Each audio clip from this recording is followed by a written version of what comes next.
creativity stage. We have an absolutely excellent panel here. It's called It's Not About the Logo, Untapping the Potential of Strategy of Brand in Sport. So I can have a massive Mad Fels round of applause and welcome for our panel. Thank you, guys. Can you hear me okay? Excellent. So welcome to this talk about the untapped potential of brand building in sports. It's a panel, and I'm delighted to introduce Mark Sands, Chief Innovation Officer at Diageo. Hi, Mark. Thanks, Michael. Morning, everybody. And we have Russell James, who's Sales and Marketing Director at the ECB. Russell.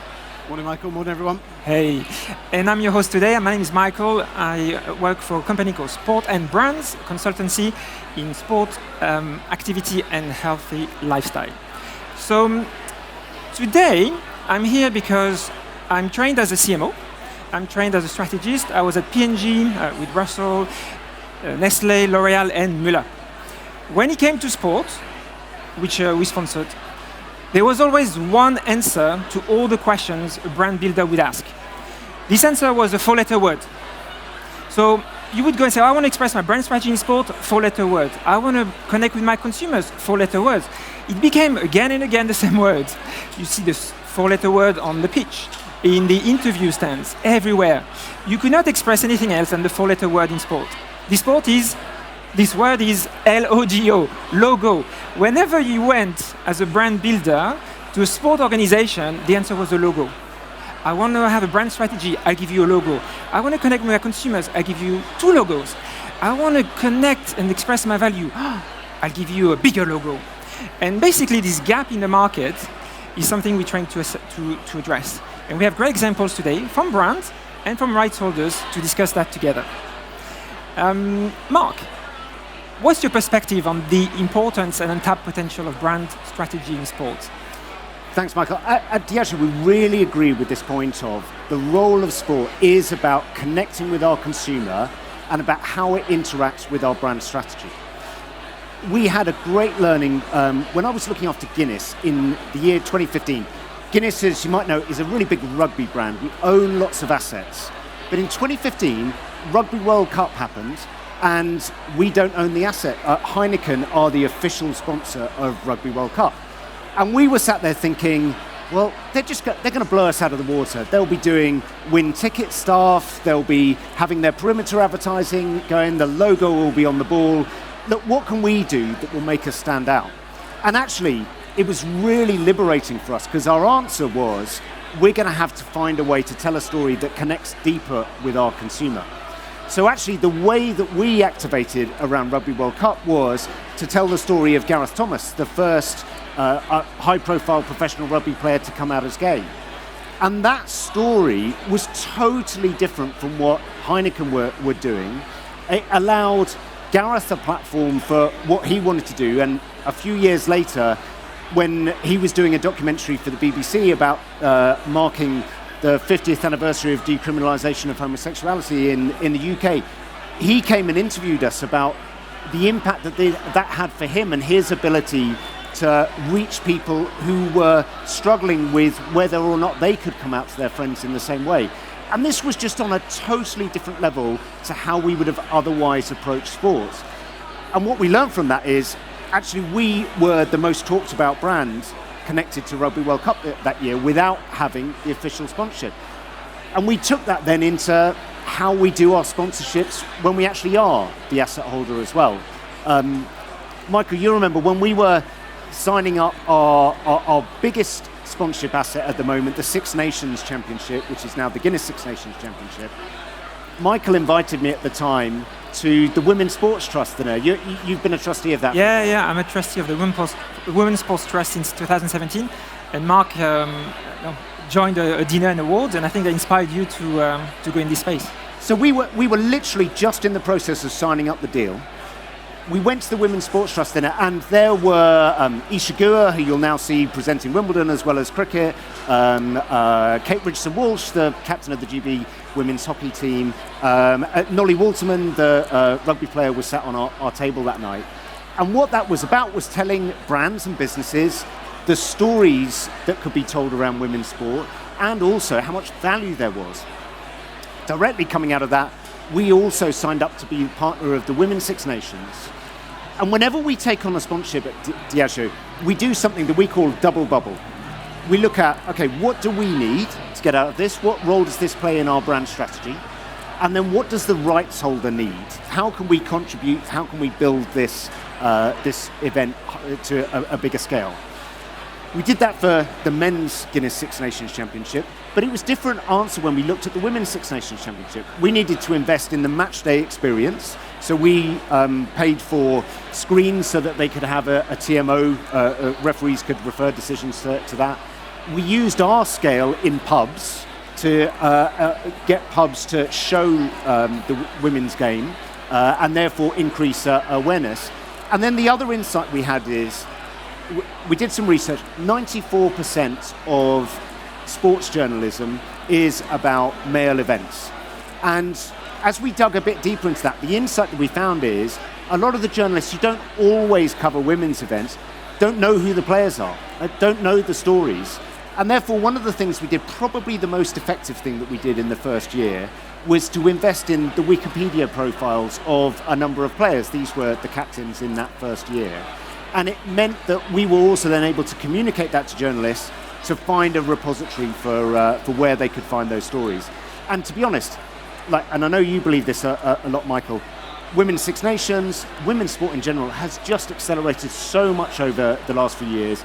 It's something that we've taken on all the way across Diageo. Yeah, it's amazing. And see, much more than the logo, you have a major sponsor investing in making the property really interesting and actually rich in content. But it goes beyond, your commitment goes beyond the UK, doesn't it?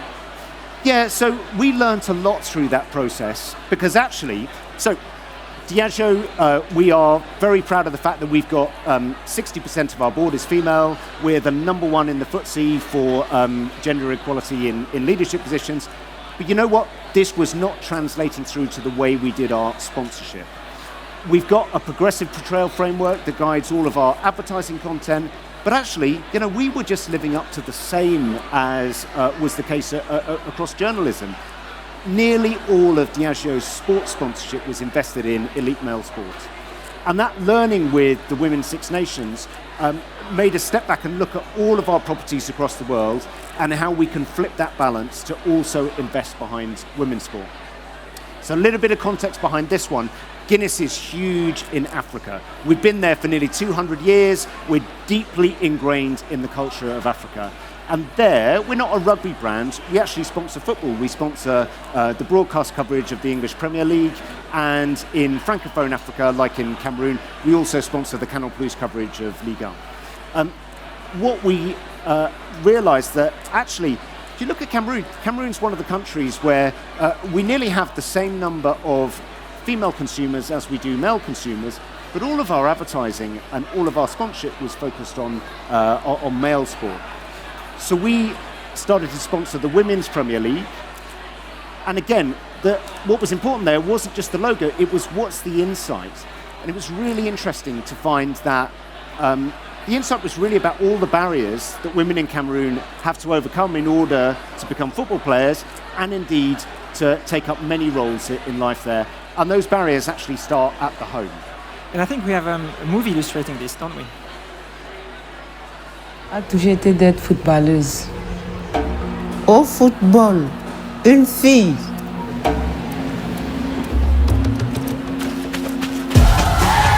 Je lui ai dit que ce n'était pas possible.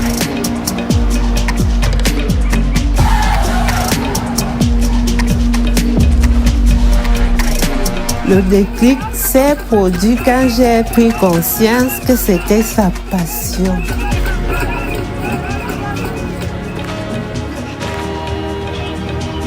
J'ai compris qu'elle méritait d'avoir sa mère à ses côtés.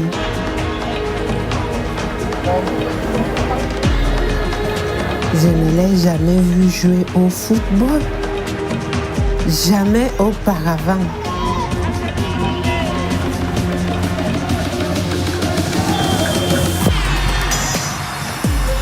Je me sens comme une super guerrière quand je joue. Mon cœur se porte très bien. Je reconnais que j'aurais pu lui apporter plus de soutien avant. Maintenant, je veux qu'elle sache que je ne pourrais pas être plus fière.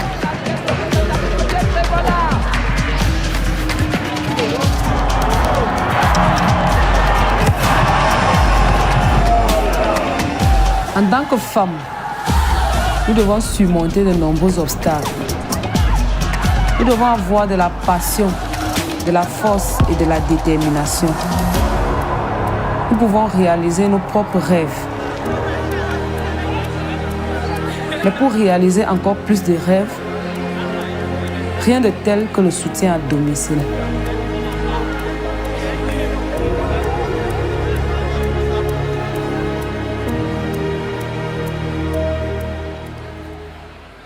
Fantastic, Mark. So much more than the logo, right? So we heard from a brand perspective the importance of brand strategy in sport. Let's hear from a rights holder perspective, Russell. What's your point of view of the need to express much more than the logo, having a brand strategy in sport from your point of view? Yeah, thank you, Michael. Look, I think it's fair to say that sports sponsorship has been on a massive journey over the last 10 years, and part of that sort of transformation has been the kind of thinking that Mark was just talking about, but actually that's sitting not just in the brand side of that discussion, but also in the rights holders themselves. So you see more and more sort of classically trained marketeers, a bit like myself, and there's lots more of us across a number of leading rights holders in the UK and global sports properties. And why is that? And I think the simple articulation is that we have got an audience that loves the sport. So that's a really powerful start point. But we can do much more than that. We can actually transform the way people think about themselves, their confidence, their outlook, their positivity, their physical health, their mental health. And sport's such a brilliant vehicle for transforming all those things.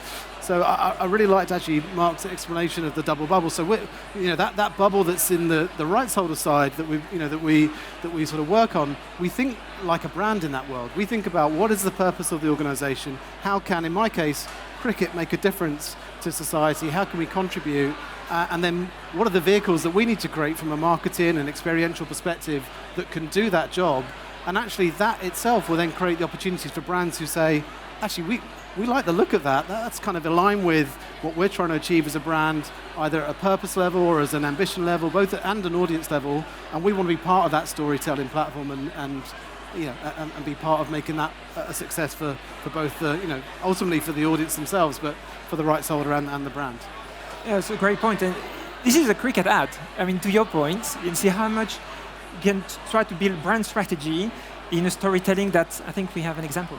Yeah, so look, this is pretty new actually. I'm sure there's a few agencies in the room. This is a non-retouched image, so I know I've kind of probably caused some offence by putting it up here, but look, you've probably not seen cricket advertised in this way before, and actually this isn't an advert for cricket. This is an advert for girls coming together, being empowered by the opportunity that making friends, playing sport really gives them. And we created this concept called We Got Game, and that's all about showcasing our elite England international players, those that play domestic cricket, those that play recreationally, to come together in a platform. I think we've got a short video that just brings this to life. To all women and feminine beings, to you with your glamour, you with your sportswear swagger, to all the whiz kids and underdogs, to those who don't know the power of their worth yet. Here is a place where winners live and futures begin to flourish. There is a place for you on this team, because your uniqueness is your strength here. Show up for yourself, come as you are. Individuality, that's the lifeblood of this sport, and there is a seat for you at this table.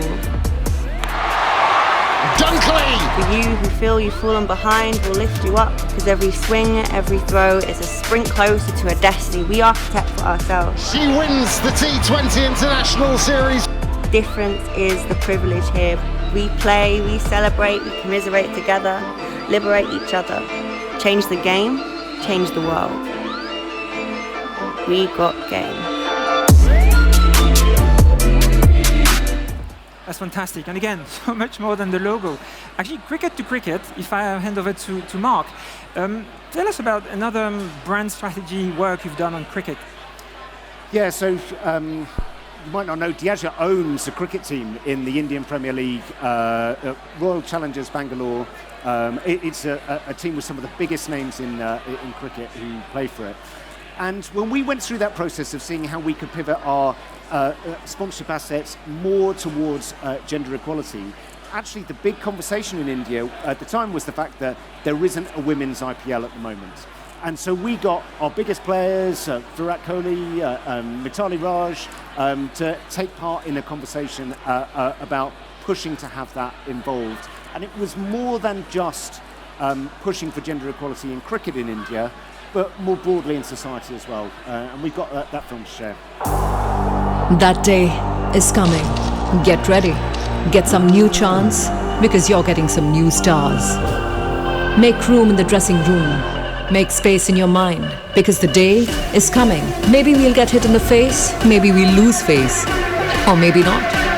We're not here to win, we are here to begin. And it's true, today men and women don't share the field. But who knows about tomorrow? Because if the world needs to get equal, the bold need to get started. Everyone says this is a huge challenge. Of course it is. But you know what we say? Challenge accepted.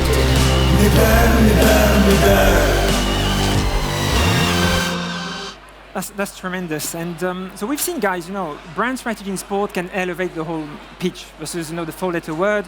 We've covered many topics that can be moved and nudged by sport. But actually, talking about nudging and moving, how about we create a bit of tension between our two guests? Russell, as the rights holder, the logo. Why are brands still asking for logos and stuff? On my way from Liverpool Street, I saw two big brands with big rights. I saw two ads. Ad number one was with the logo, and ad number two was with the logo. How come in 2022 we still have brands doing this? Yeah, look, I think part of the challenge is who the brands brief to get these opportunities put in front of them. I think most times we have a conversation with the brand, it starts with the media agency. And the media agency is really important because it's got to be part of the channel mix of how sponsorship can fold into your broader media strategy. But actually, as you've seen, hopefully by the examples that we've seen today, that you really need your brand agency, your PR agency, your experiential agency, your in-store agency, how you're going to bring this to life in your retail as well, digital agency, and your media agency, all thinking about this property together, because you only really get the kind of full value out of it by having all that thinking into that conversation, and just purely looking at it on a media value only means you end up with logo only sponsorship. So that's very powerful. That's the mechanical insight. When you have only the media agency, they're going to talk reach and logos. Mark, how do you reflect on that? How come you guys are leading edge on this, and how do you go about it? I totally agree with the strategy. It's all about understanding what we want to say, what's our distinctive voice as a brand.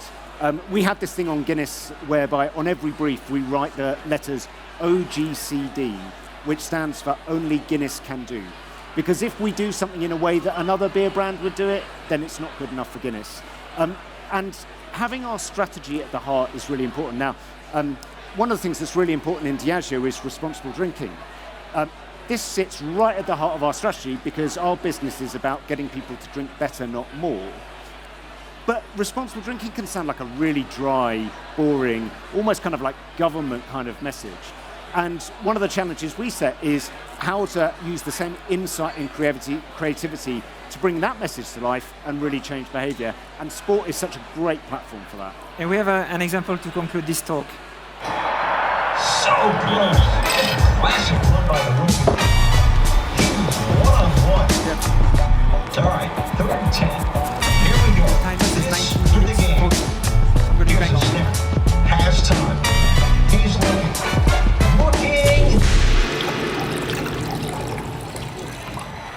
Oh, he's got him. End zone. Touchdown. Stay hydrated and stay royal. Take a water break and moderate your drinking on game day. Here we are, guys. Thank you very much. So much more than the logo, brand strategy, and stay hydrated. Thank you.